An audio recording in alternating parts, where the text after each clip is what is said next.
আসসালামু আলাইকুম, welcome to Fauzia's cooking show. আজকে আমি বানাবো শামি কাবাব।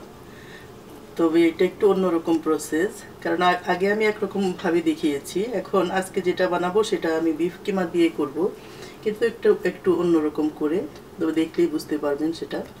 তো এখন এখানে আমি নিয়েছি হাফ কিলোর মতো বিফ কিমা, আর দুটা পেঁয়াজ একটু মোটা করেই কেটে নিয়েছি, যেহেতু আমি সিদ্ধ করতে দিয়ে দিব। আর এটার মধ্যে আমি মেজারমেন্ট কাপে এখানে আমি হাফ কাপ নিয়েছি চানা ডাল বা বুটের ডাল, যেটা আমি ভিজিয়ে রেখেছিলাম। আর নিয়েছি এখানে আমি 3টা শুকনা মরিচ, আর নিয়েছি 4টা এখানে রসুনের কোয়া। রসুন এবং আদা 1 টিস্পুন মতো হয়, যাতে পেস্ট করার পরে সেরকম পরিমাণে আর কি। তবে এখানে আমি কুচি করে নিয়েছি আদাটাকেও। আর নিয়েছি তেজপাতা, দারুচিনি, এলাচ, একটা কালো এলাচ বড়টা, আর 4টা এখানে আছে এলাচ, লবঙ্গ। আর এখানে লবণটা অবশ্যই পরিমাণ মতো, আর জয়ত্রী জায়ফল এটা গুঁড়া করা সামান্য পরিমাণ। তো এখন আমি সবগুলা একসাথে করে একটা পাতিলে দিয়ে দেব। মাংস, পেঁয়াজ, রসুন সবগুলা মশলা একসাথে করে আমি একটা পাতিলে দিয়ে দিব।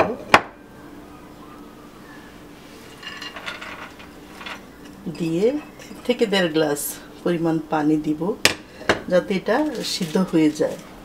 সেই পর্যন্ত সিদ্ধ হয়ে একদম ডালটা এটার সাথে মিশে যাবে, সেই পরিমাণে আমি সবগুলো একসাথে দিয়ে এখন পানি দিয়ে এটাকে 35 থেকে 40 মিনিট পর্যন্ত লাগতে পারে এটা সিদ্ধ হয়ে যেতে। পানিটা দিয়ে দিব এবং চুলা ধরিয়ে দিব, একদম সিদ্ধ হয়ে যাওয়া পর্যন্ত অপেক্ষা করব। কিমা এবং ছোলার ডাল সবগুলা মশলা দিয়ে সিদ্ধ করে নিয়েছি। এখন আমি এটার মধ্যে দিয়ে দিয়েছি, আর একটা ডিম দিয়ে দিব এটার সাথে, বুঝে আর কি। যদি দেখি আরেকটা লাগবে পরে দিব, কিন্তু এখন আমি একটা ডিম দিয়ে এটাকে ব্লেন্ড করে নিব বেশ ভালোভাবে। এটাকে আমি এখন ব্লেন্ড করে নিব। ডিম দিয়ে আমি বেশ ভালোভাবে গ্রাউন্ড মিটটাকে আমি এটাকে ব্লেন্ড করে নিয়েছি। আগে আমি জিরার গুঁড়াটা দিই নাই, এখন আমি ভাজা জিরার গুঁড়াটা দিয়ে দিব। ভাজা জিরার গুঁড়া দিয়ে বেশ ভালো মতো আবার মাখিয়ে নিব এটাকে।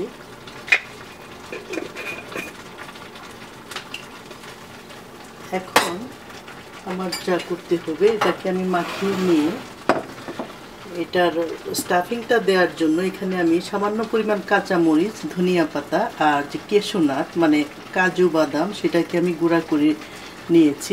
এখানে আমি সবগুলা একসাথে করে মাখিয়ে নিব। মাংসটা অবশ্য সিদ্ধ করার সময় আমি কাঁচা পেঁয়াজ দিয়েছি। এখন এটার সাথে আমি পেঁয়াজ বেরেস্তা দিয়ে দিব। বেরেস্তাটা দিয়ে আমি মাখিয়ে নিব।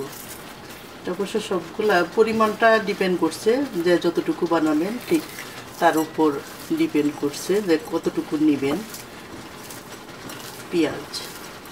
আমি এটা বেশ ভালো মতো মাখিয়ে নিব, এবং যে জিরার গুঁড়াটা দিয়েছি মাংসটাকেও আমি মাখিয়ে তারপরে স্টাফিংটা দিব। গুঁড়াটা দিয়ে আমি বেশ ভালো মতো মাখিয়ে নিয়েছি, আর স্টাফিংটাকেও মাখিয়ে নিয়েছি, সব কিছু একসাথে করে। এখন মধ্যেখানে স্টাফিংটা দিয়ে বেশ ভালো মতো বন্ধ করে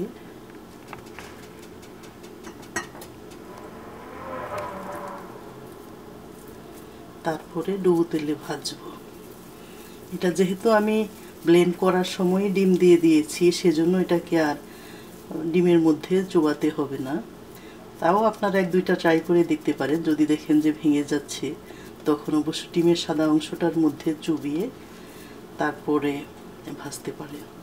এভাবেই আমি এক এক করে কাবাবগুলো বানিয়ে এবং ডুবো তেলে ভাজবো।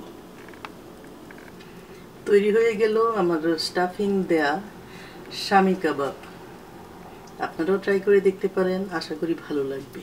তো শামি কাবাবটা প্রথমে আমি এটা ডিম ছাড়াই ভেজেছিলাম। কেমন সাইডটা একটু খোলা খোলা ভাব হয়েছে, সেজন্য বাকিগুলো আমি ডিমের মধ্যে দিয়ে ডিমের সাদা অংশটা যে সেটা ফেটিয়ে বেশ ভালো মতো ওইটার মধ্যে গড়িয়ে তারপরে ভেজেছি। বেশ ভালো হয়েছে, আশা করি খেতেও বেশ ভালো লাগবে। আপনারাও বানাবেন আশা করি। আবার কথা হবে নতুন কোনো রেসিপি নিয়ে। সে পর্যন্ত আপনারা সবাই ভালো থাকবেন।